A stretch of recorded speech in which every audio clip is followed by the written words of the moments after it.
Okay, so once you figure out your budget, the location you want to stay at or live in, I guess the property itself, right? You Yeah. start searching property. I mean, like there's different type of properties you can search for, like condos, right? Townhouses, single family houses, right? Yeah.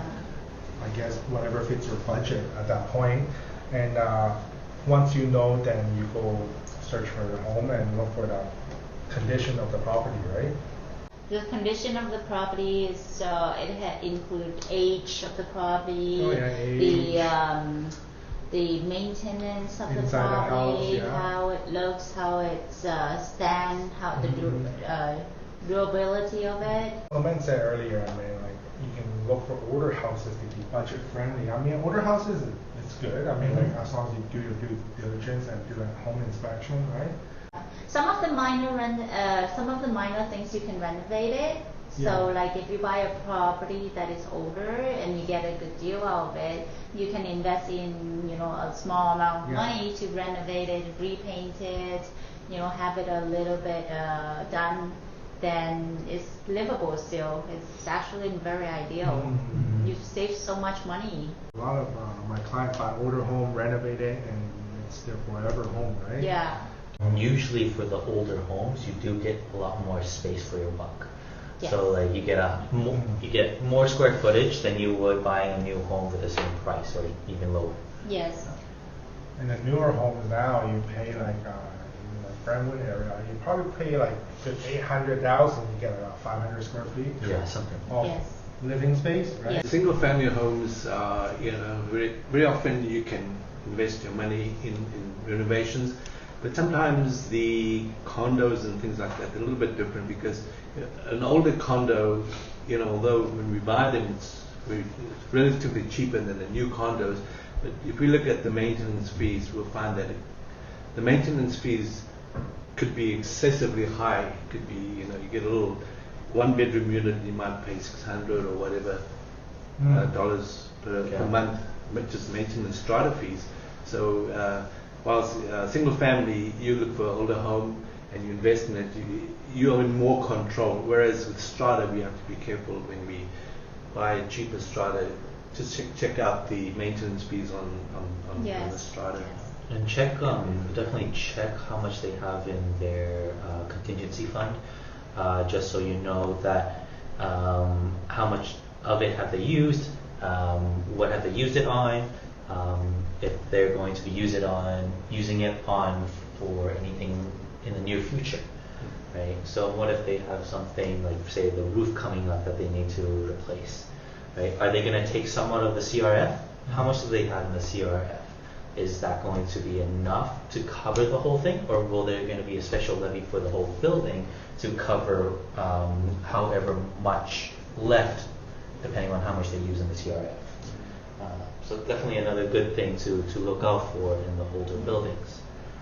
And also the depreciation reports or engineering reports that the building has, because that'll give us a good idea on when maintenance is due, because every mechanical item in the building has a shelf life, and after 20 years or whatever, the roof will start going, the balcony is going, the boiler's going, this, that, and the other.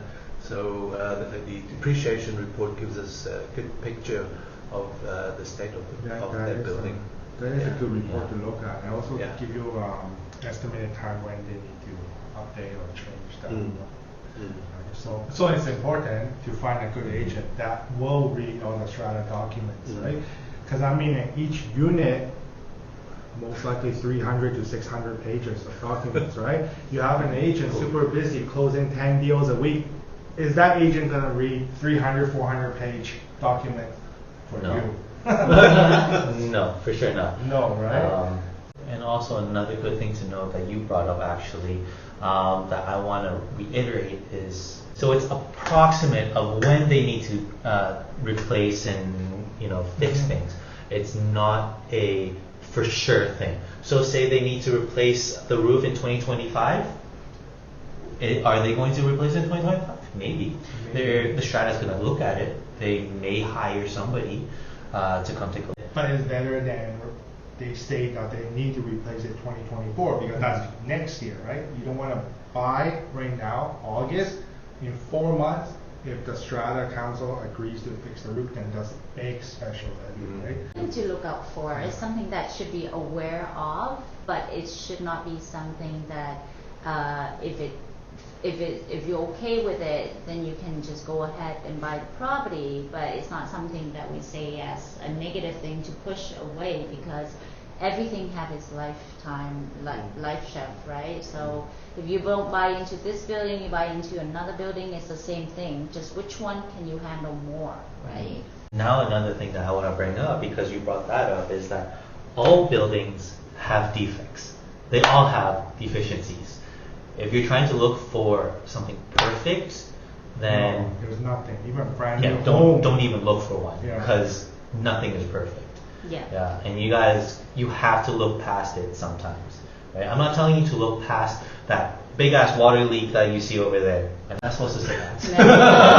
Like that big water leak over there. Probably gonna ask why. but like definitely, like if you see some kind of like, I don't know, the wall, you see like there's a little bit of extra paint or scratch whatever. off, yeah, Yeah, you're or gonna- paint you're gonna scratch. find those, no Yeah, matter you're what. gonna find those, right? Like if you see, say, in an older building, the flooring's a little lifted. Maybe there's some kind of like, you know, the owner or whoever lived there spills some water, they didn't clean it up. Yeah. Well, that can be changed, right? Like those things can be changed, but like you have, I think like for most buyers, they have to look past that Yes.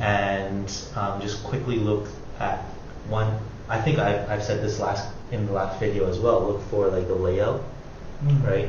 That's really important. You can't change that. Location, and also if there's, you know, the big things are what really matters. Yes. Yes. Like Yes. location and what work best for you, right? Because we do have a lot of old buildings that is around available for sale, but the newer buildings are very new, such as Brentwood is a new area, so and their price are different compared to the older buildings, right? So we have a lot of low rise in Vancouver, and so therefore those buildings, they are not perfect. They definitely come with something. Just find what you're okay with and what you're not okay with, and then go from there. Yeah. Just say there's a lot of due diligences that you as a buyer might not know, and this is why you should hire an agent to look out for, because we've been through it multiple times. I mean, like Yeah. we're not buying the property multiple times, we're helping people Yeah. buy multiple times, right? So we do experience a lot in terms of, you know, what to look out for. So yeah, I mean that's another thing, right? We, because of the deficiencies and stuff like that, we if you buy versus a new building versus an old building, sometimes maybe buying the newer building may be more cost effective because the older building might have something big coming up that you need to pay for. So you might have to look into, you know, it's like, if they're going to do that, that means I'm going to be paying around the same as buying a new building, so might as well just buy the newer building. Yes. Right. So there's a lot of factors that go into, you know, looking for a home. Not just like, Yeah. I like this Yeah. floor plan, or like, Yeah. it's a 2-bed, Yeah. 1 bath, Yeah. facing north. Boom. It's not all about what you see. There's a lot of, you know, back end stuff that, you know, the public does not see. Behind the scenes. Exactly.